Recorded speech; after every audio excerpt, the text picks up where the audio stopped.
Welcome to the Ancasta interview series, part of the 2021 Dusseldorf Virtual Boat Show.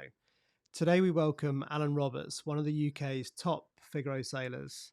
Alan is one of the few UK sailors that has been accepted into the offshore training centre in Port-la-Forêt, France. The Pole Finistère Courselage is where many of France's top offshore sailors have trained, including several winners of the Vendee Globe. The centre in France focuses its training programs on two main classes, the Figaro Beneteau 3, which is the latest generation boat used for the Solitaire du Figaro, and the Imoca 60, the boats that are currently racing in this current edition of the Vendee Globe. Alan has competed 7 seasons in the Figaro class since 2014, achieving some fantastic results in this highly competitive class. In 2019, he won the VV Trophy for the first international highest non-French winner and managed to reach a coveted top 10 finish on 2 occasions, which is a huge achievement in this highly competitive class. So welcome, Alan. Hi, Conrad. Yeah, it's great to join you on here. Good to see you. So let's kick off. Obviously, last night we saw a remarkable finish of the Vendee Globe. Just take us through some of the drama of what happened last night. Yeah, wow. I mean, where to start? It was like a Figaro race. I mean, so many boats finishing so closely, but not just that. We also had compensated time for a few of the boats out there that had participated in the rescue of another competitor Kevin Escoffier. So there was a clock counting down after the first boat finished. Which is amazing, So I guess to talk you through it, Charlie Dullen crossed the finish line in first place with a Pivio, coming in the late hours of yesterday, and he was followed by Louis Burton, who was another boat that didn't have a time recompensation like Charlie himself. And then there was a final race on between two boats that had time compensations to regain. So Boris Herrmann, the German, who was coming in from the south, followed a very similar trajectory from Charlie. They were playing the acceleration around Cape Finisterre and then crossing the Bay of Biscay. And then Yannick Besteven, who was following a similar track from Louis Burton, approaching from the north and reaching in fast. So as big a split as you could get coming into the finish line, and so close. So I guess as it unfolded, the routings were kind of showing Yannick gaining against the weather. The weather was looking more and more favourable for him. He had 10 hours to finish after Charlie finished, and he actually just finished 8 hours after him. So Yannick finally has won the Vendee Globe on recompensated time. And Boris, who was also looking pretty close to the minute, within a minute or two of Charlie, actually unfortunately hit a fishing boat in the middle of the Bay of Biscay, and such a shocking finish. But it's a busy part of the world, and as most offshore sailors know and will tell you, most of the dangers with offshore sailing are when you approach the land, and this was just one of them. He's very lucky to come out with the boat still intact and able to cross the finishing line. So I think it would only cost him 1, maybe 2 places overall. Yeah.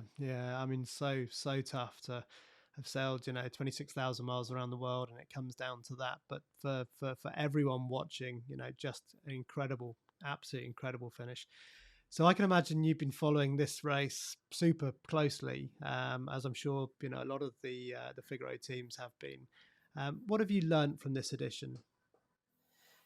There's just so much to learn every time. I mean, I guess generally from zooming out, taking an outside look into it, I mean, the technology advancements are huge.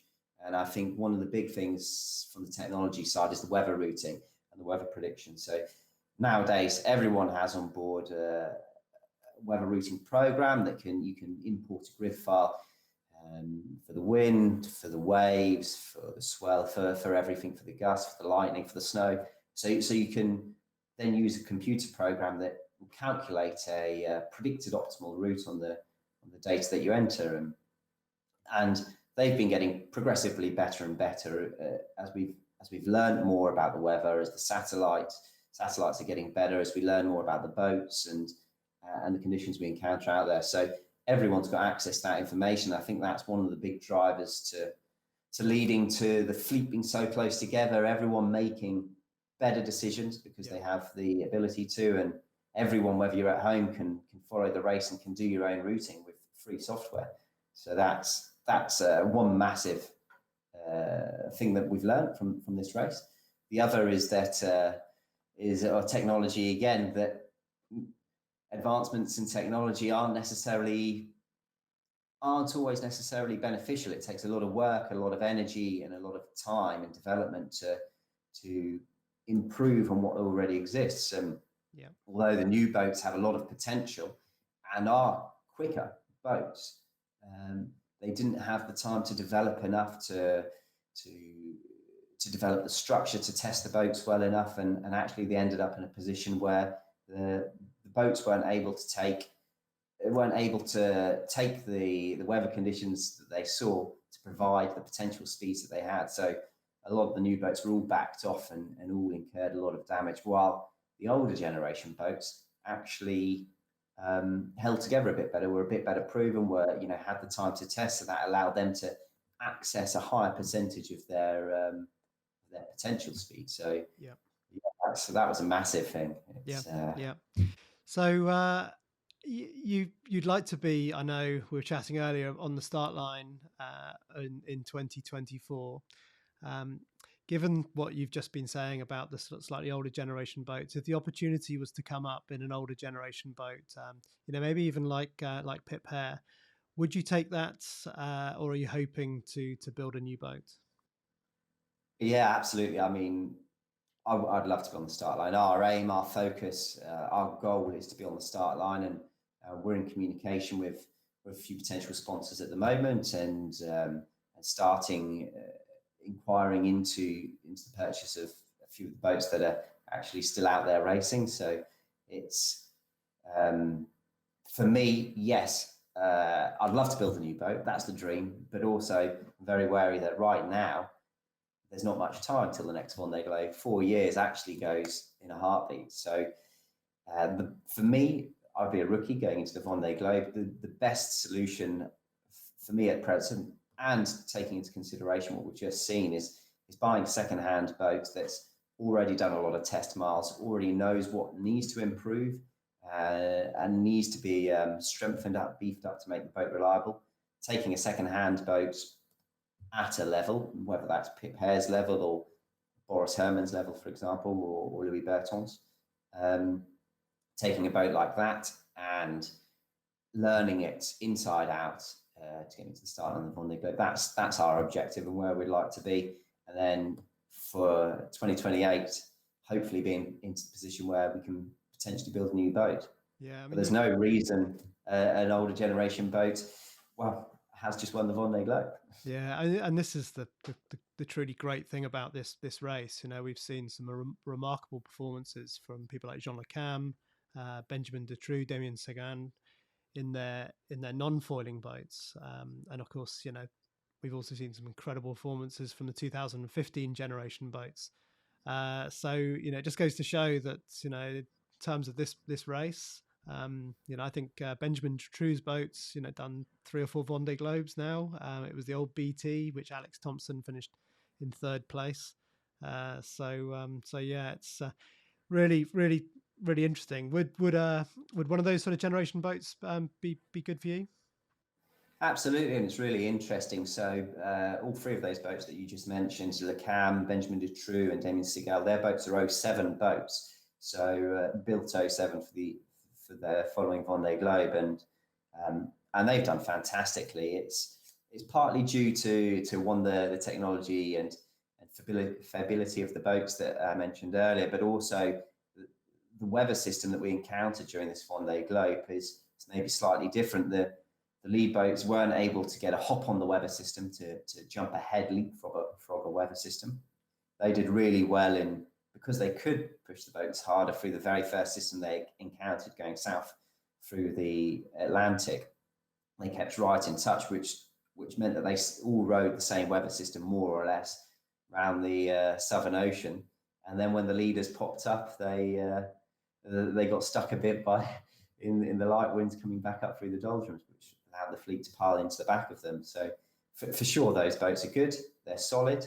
They're proven multiple times, and I would was be a good bet. I was joking with some colleagues yesterday about Alex Thompson's 2015 boat, and I just think the value of that boat has probably gone up a huge amount. You can imagine, taking that boat and putting the same R&D into that boat would certainly be a great potential for the next edition of the Vendee. Yeah, totally. So you're currently in France, training at the Pole Finisterre. Just describe the setup down there, and what does the training involve, and why is it the best place to prepare yourself for the Solitaire du Figaro? Yeah, so I guess the best way to describe it is kind of here in Port-le-Forêt, between Port-le-Forêt and Lorient, is kind of the mecca of the offshore world, almost, not just shorthanded, but offshore full stop. There's so many boats, so many teams, and the whole setup is based around, the industry is based around the race boats. So, we have all the electricians, the sail makers, the workshops, all the industries are within a stone's throw away from the pontoons. So very quick access to repairs, to technologies, to development, which is fantastic.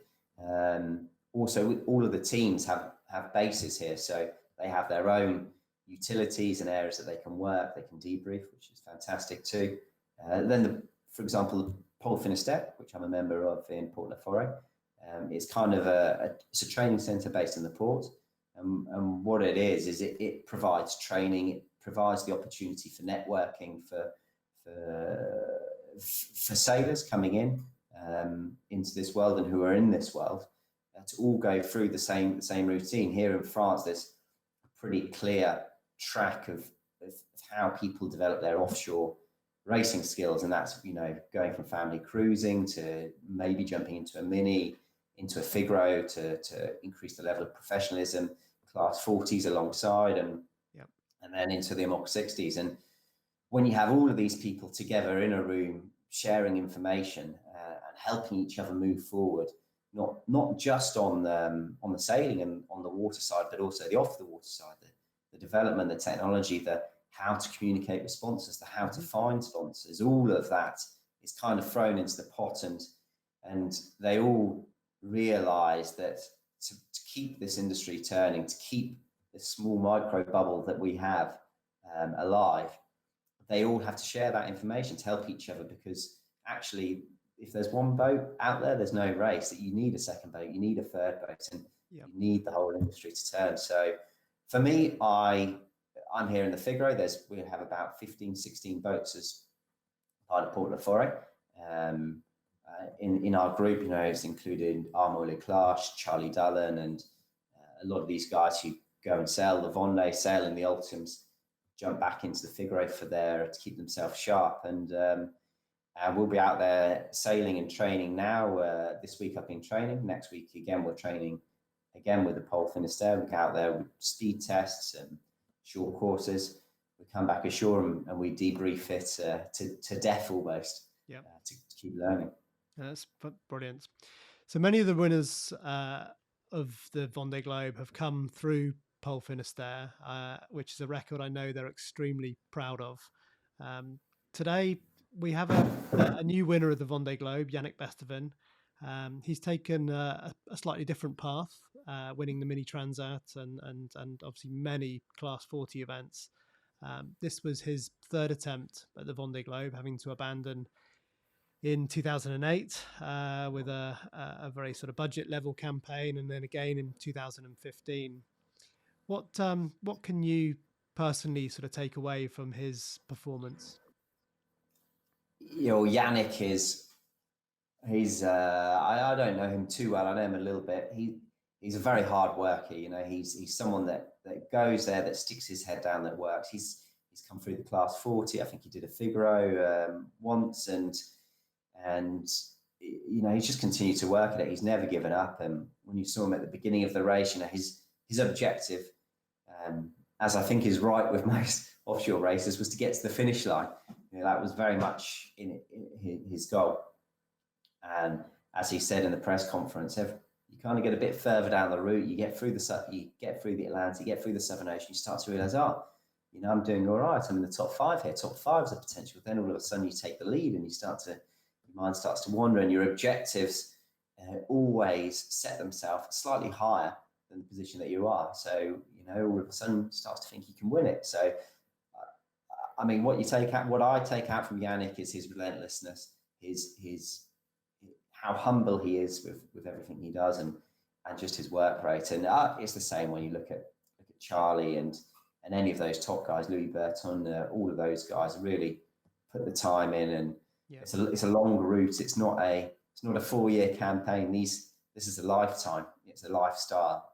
And for Yannick, for Charlie, and for Louis, these guys have been working at it for 20 plus years. Yeah, and we talk a lot in the UK about Alex Thompson and the length of time, how many editions, 5 editions, to win this race, and it's you've got people like Jean Le Cam out there at the age of 61, still competitive, and Yannick, is 47 years old, which is the oldest winner of the Vendee Globe. Before that, in the eras of sort of Mitch Des and so on, it was around about the 40-year-olds seemed to have the blend of experience and so on. And of course, then Francois Gabard came up, knocked all of that off, and won it at the age of 29 or something. So incredible. So you're sailing the Beneteau Figaro 3, which is quite a change from the previous generation boat. It's got foils, asymmetric spinnaker, much stiffer mast. How easy has it been to transition from the Figaro 2 to the Figaro 3? Yes, it's been really interesting actually to go through this transitional period. The whole politics involved with everything, the setting up of a new class is an interesting time, and something that a lot of people have tried in the past decade, 2 decades, to do in a couple of different areas of the sport. For example, the Volvo, the Tour de France La Voile, and it's not an easy thing to do when you've got a model that works very well. To move that into a new boat, to tell everyone, actually, you've got to get rid of those boats, you've got to buy new boats, you've got to learn new sport, you've got to bring your sponsors in. So that side's been really interesting to see and be a part of, as well as being a part of the development of the new boat and the initial engineering. I did a bit of consulting on that. So in terms of how the boat has changed, we've gone from the new boat slightly lighter. It's got the foils, it's got added dimensions of asymmetric sails, so the angles all of a sudden open up. The boats are a lot more sensitive, and it brings them in line with modern high performance or high performance dinghy racing almost. So very sensitive, very tweaky, and I think the game has opened up a huge amount. And we saw when we had the first year of the Figaro 3s, a lot of the old guard who had been sailing the Figaro 2s for a while, probably me included,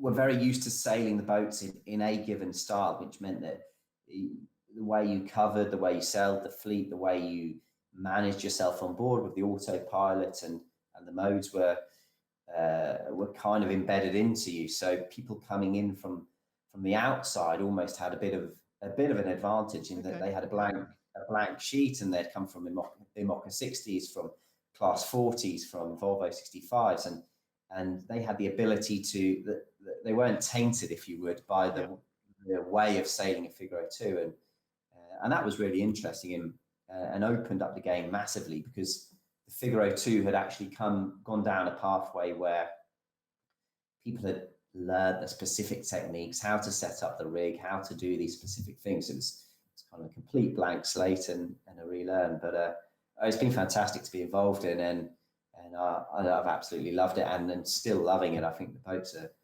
great. There's still a huge amount more to learn with them, because they are so tweaking. So the opportunity to race and train with the top French sailors must really accelerate your learning. Just describe the coaching setup and some of the support that you receive from Port de Forêt. Yeah, so from Port de Forêt, we have the training group. So we have the coaches, a secretary, someone that will manage everything that's outside of sailing as well, that we have access to. So organising medical visits, setting up consultations or training sessions with mechanics, when we want to learn more about the engine, nutritionalists, and we have a physical education coach. So we have sport 3 times a week as part of the training sessions, and that whole thing is kind of set up for you. So you arrive, you're dropped in, you've got sport on a Monday, on a Wednesday, on a Friday, you go to those. Every other week you've got a training session on. You've got a briefing on Tuesday morning. So Tuesday, Wednesday, Thursday, you debrief on Friday. So it's all structured, it's set up. But that's only one part of it, and it wouldn't be anything without the support of all the sailors that are there. So here, as I said earlier, there's 15 or 16 sailors in the Figaro class. I think we're about 25, 30 sailors in total that are part of the poll. Yep. And the older guys are really good at feeding back the information, coming back and giving back to the younger sailors what they've learned and to help them develop. And that communal understanding and aid is invaluable. For example, I'm sailing at the moment with Nico Lundvin, who's won the Figaro 2 times. Yep. And he's a fantastic sailor, and we're working on developing, my sailing technique, learning the boat together, because when you're by yourself, you have no one to communicate with. So, that support is invaluable. And week after next, I have Arnaud Leclerc out with me on the boat. So again, a 3 times winner of the Solitaire and Vendee Globe, and to have access to people like that, to be able to come out sailing, is something. As a kid growing up in the UK and seeing the offshore boats, you can only dream of that. Yeah. But here it's a reality, and for me, I'm lucky enough to be accepted into that. But for many of the French guys, it's almost the norm. It's the norm, yeah.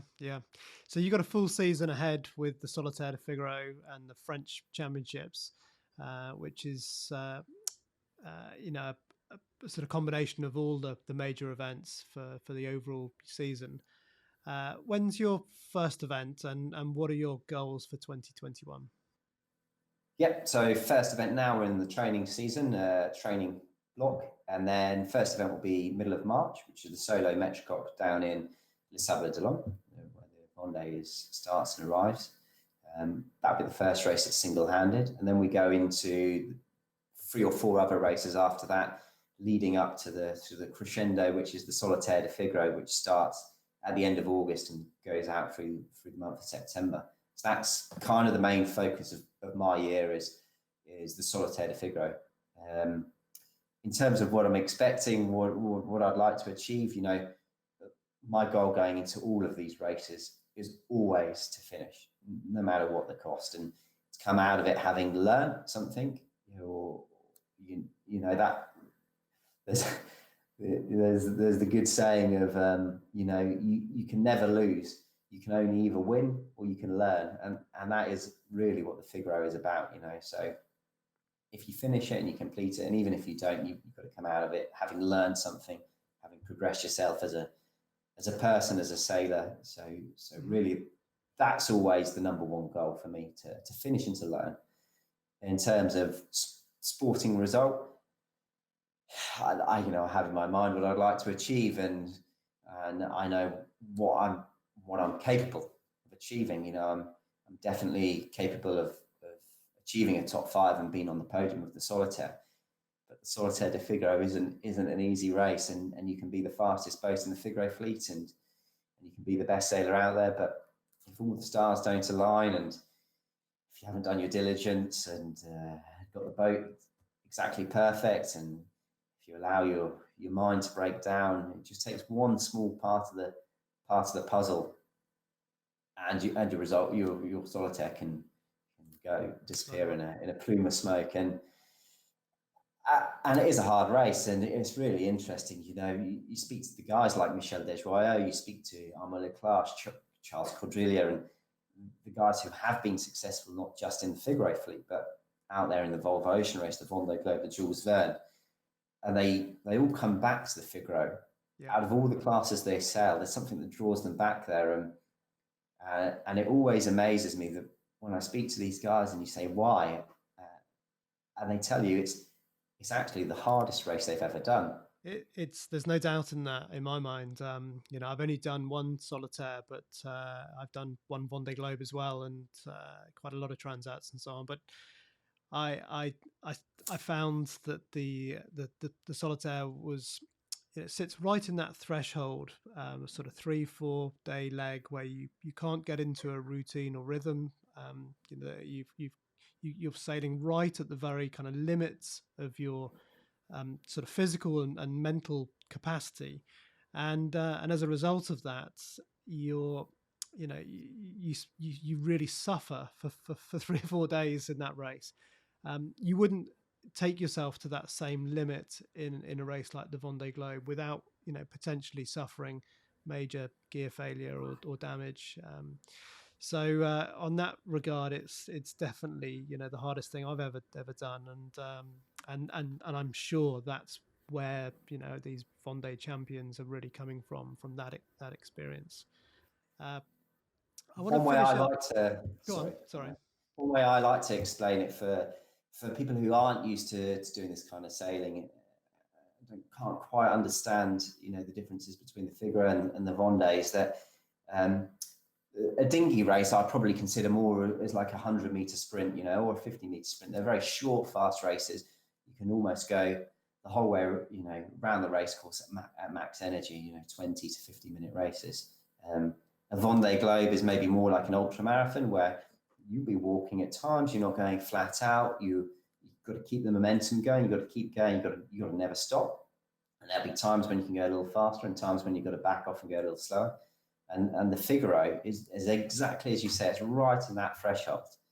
That it's almost like a 400-meter to 800-meter running race. So you're flat out, but you've still got to breathe. You can't do the whole thing without breathing. So you've got to keep going. And it's interesting, as you say, you don't sail the Vendee like that, but we looked at the last 36, 48 hours of the Vendee Globe now, and it was, the guys had to do that. They had to enter into that mode, and it was really interesting to see the differences between someone like Charlie, Yannick, and Boris, for example, who Charlie, very used to that situation, very comfortable in that place and handled it really well, continued to play the game. And Yannick also experienced in that, but a little bit less so, and that fueled his decision. And Boris, who has very little experience in that area and is very, very much a big ocean sailor, being part of record-breaking boats, and I think that kind of showed in their approach in the final day. Yep. Okay.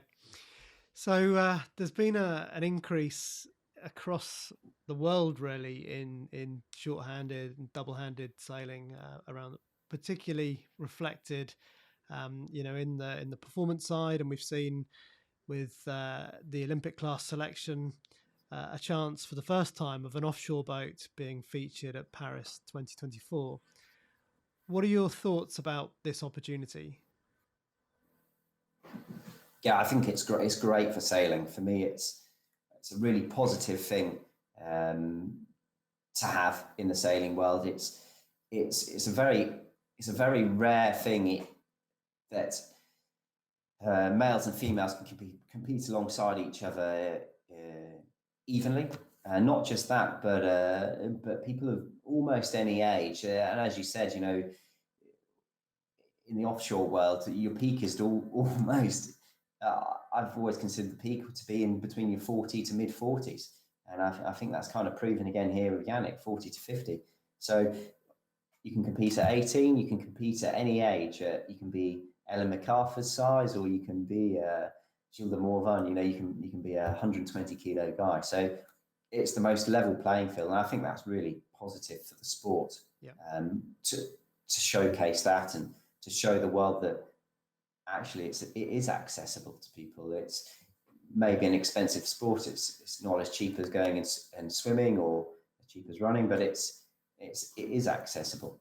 So I think it's great. It's positive, and if it shows people outside of France what is available to them. So being able to sail on yachts, shorter handed, whether it's from single handed up to maybe 5 up, it does reduce the cost of the sport, and it does increase the involvement and participation while on board the boat. So it's you're more active in all the roles, and I think that's really positive and good to show people and show the youth that there is a route through this side of sailing. You don't just have to go and do the Olympic route in the dinghy, which is the classic route. And although the offshore sailing is in the Olympics, there's a huge amount of opportunity outside the Olympics too. Yeah. So if Paris 2024 goes ahead and the Figaro 3 is selected, will you try to gain selection for the games, or do you do the Vendee Globe? There's a dilemma for you. Yeah, well, one I can't answer you today, but never say never. The Olympics is definitely something on my card. It's definitely something I've always wanted to do. I would have loved to have gone 49er sailing, but unfortunately, I never had that final growth spurt to be able to get into the boat. But yeah, totally. The Olympics is a fantastic thing. I'd love to be involved, and the question arises of Vendee Globe, Olympics. I think if you're in that position that you can make a decision like that, that's a quality problem to have. So right now, for me, keep out there, keep learning. I'm going to keep sailing, whether it's in the Figaro, whether it's in other boats or Remoca 60s. And when the time comes to take a decision, I'll make that decision. But none of this is possible without sponsors, without support teams, and without people that help you along the route. And I'm really lucky that I've got a family of sponsors that are great. They're so supportive, and friends and advisors, and even the guys at Ancasta have done a fantastic job with bringing me and helping me through the process of the Figaro, going into the Figaro 3. And none of this is possible without the support of other people. Yeah. So finally, if people watching this want to find out more, follow your season, where do they go? Where find out more? Absolutely. So on our website is good. So alanrobertsracing.com is a good place to either contact us or see the kind of general updates. We're pretty active on social media, so through our Facebook channel or Instagram channel or Twitter channels, they are all online, Alan Roberts Racing, and you can follow us there. And we'll be posting updates as we go through the training, as we go through the season, the highs and the lows, and get involved, join the story. Brilliant. Huge thanks to Alan for joining us today and chatting about his experiences in the highly competitive environment of the Figaro circuit. If you like the interview, please do leave a comment. We're back every day this week with a new guest joining us. So make sure you subscribe to the channel if you'd like to get a reminder. Thanks. Bye-bye.